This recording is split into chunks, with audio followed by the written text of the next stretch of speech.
What's poppin', mother truckers? I'm the coming attraction, and we back at it like a crack addict with another 2K video. If you guys haven't already, hit the subscribe button and turn on post notifications. We have pretty much daily uploads on this channel. You don't want to miss it, but I just want to say thank you so much for the support on the channel. Thank you so much for stopping by. And I have a quick word from our sponsor today. If you guys are looking for stacked 2K accounts, go hit them up. If you're looking to buy a stacked NBA 2K account with max badges and more, visit sportstnb.com. He has been in the community for years and has hundreds of reviews. Click the first link in the description to get your account today.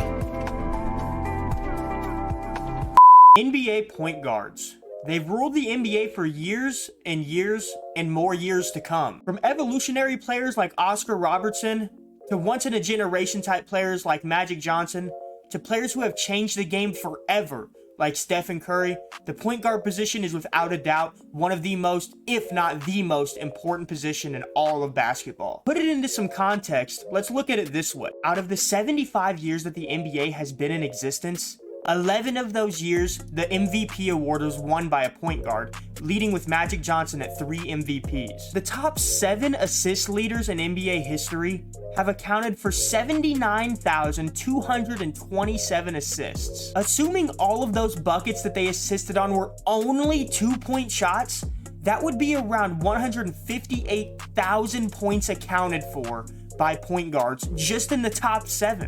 So now, ladies and gentlemen, I raise you this question. What if there were no point guards in the NBA? Well, that's what we're gonna find out. Point guards are a huge part of the NBA, but since I deleted them all, teams will look a lot different. A Warriors team without Steph Curry won't even feel like the Warriors. The Blazers without Dame Lillard will suck. No Ja Morant on the Memphis Grizzlies. No Kyrie Irving on the Brooklyn Nets. Oh wait, he already doesn't play for them. But most importantly, there's no Alex Caruso on the Bulls. Anyways, you guys get the gist. I'm going to simulate to the midway point of the season. Who do you guys think is going to lead the league in assists this year? I think it's going to be LeBron. Something else I expect to see is the rise in turnovers in the NBA to go sky high. Okay, so we're at the AllStar Break now. Jokic and Giannis are captains, but there are going to be a ton of spots that are going to open up on both All-Star teams as there's going to be no point guards here. So expect to see some different names on this All-Star team. I'm going to go ahead and auto-draft it and let's see. This is very interesting. No Damian Lillard. CJ McCollum steps up to the plate and gets his first All-Star bid. I bet he wouldn't tell it to you in real life, but he wouldn't mind if Damian Lillard left team so he could get more of the shine. You also have a young rookie like Cade Cunningham on the All-Star team. You're telling me that if Steph Curry or Damian Lillard was here, they'd pick Cade Cunningham over him? A side note, but of course 2K has fat-ass Zion Williamson on the All-Star team. Alright, so here's a look at the 3-point contest list right now, and typically the best 3-pointers in the NBA are actually the point guards. Think about it. You got Steph Curry, Trae Young, Damian Lillard, Luka Doncic. There's obviously still some elite company in this 3-point contest, but I expect to see some different results than we'd normally see. And CJ McCollum has advanced to the finals of this 3-point contest. I'm telling you right now, no one may benefit from no point guards being in the league more than CJ McCollum being able to show his true skills. Players like Eric Gordon, who haven't been relevant in years, unfortunately, are resurfacing and becoming important parts of 2K simulations. But for the most part, ladies and gentlemen, the more things change, the more they stay the same as Klay Thompson comes out on top in this 3-point competition. We're taking a quick look at the power rankings though midway through this season, and oh my god, the New Orleans Pelicans are in first. And look at the Brooklyn Nets all the way down here at 24 and 36. With only Kevin Durant and no Kyrie Irving or James Harden, this team is going to struggle a ton. I'm actually shocked by this though. The Atlanta Hawks with no Trae Young are still holding their own in the Eastern Conference at 39 and 21. John Collins is really picking up the slack. Bojan Bogdanovic is averaging 15. It's really just an all-around team effort. Luckily, they have Lou Williams, who is a shooting guard, but he's definitely able to play the one. I mean, look at the assist numbers though on this team. They're way down. Lou Williams leads the team in assists at only 3.6. Trae Young usually averages 10 or 11 assists. Let's simulate to the end of the season though and see the craziness that has ensued from the Thanos snap of NBA point guards.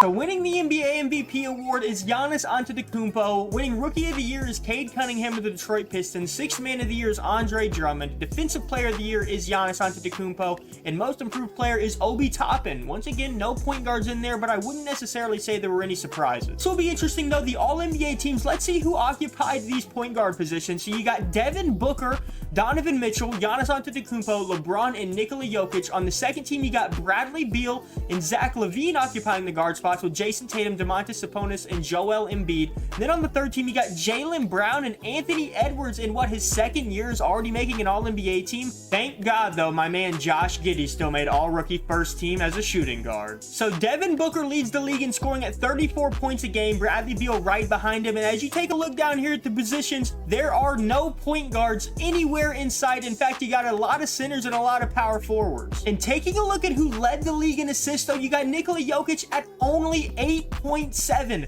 Usually, point guards in the NBA would average around 10 or 11 assists, but the assists are down immensely as Jokic only averaged 8.7, LeBron only averaged 8.1, Draymond Green without Steph Curry to pass the ball to only averaged 7.8. The assist numbers are down immensely. And taking a look at the turnovers per game, which would obviously rise without point guards, you got a bunch of shooting guards that were forced to handle the ball more at the top. You got Donovan Mitchell, he doesn't have Mike Conley to dribble the ball. You got Jimmy Butler up here, he doesn't have thick-ass Kyle Lowry to handle the ball. You got Jaylen Brown and Jason Tatum up here. They don't have Marcus Smart or Dennis Schroeder to handle the ball. Klay Thompson is known as one of the most reliable players in the NBA, and he's top 6 in turnovers in the NBA just because he doesn't have Steph Curry to handle the rock. Taking a look at the team turnovers, and they are up a ton. You got 1, 2, 3, 4, 5, 6, 7, 8 basically teams that are averaging 15 turnovers a game, and guess what? They're teams that heavily rely on their point guards. You got the Brooklyn Nets, Kyrie Irving and James Harden, the Portland Trail Blazers, Damian Lillard,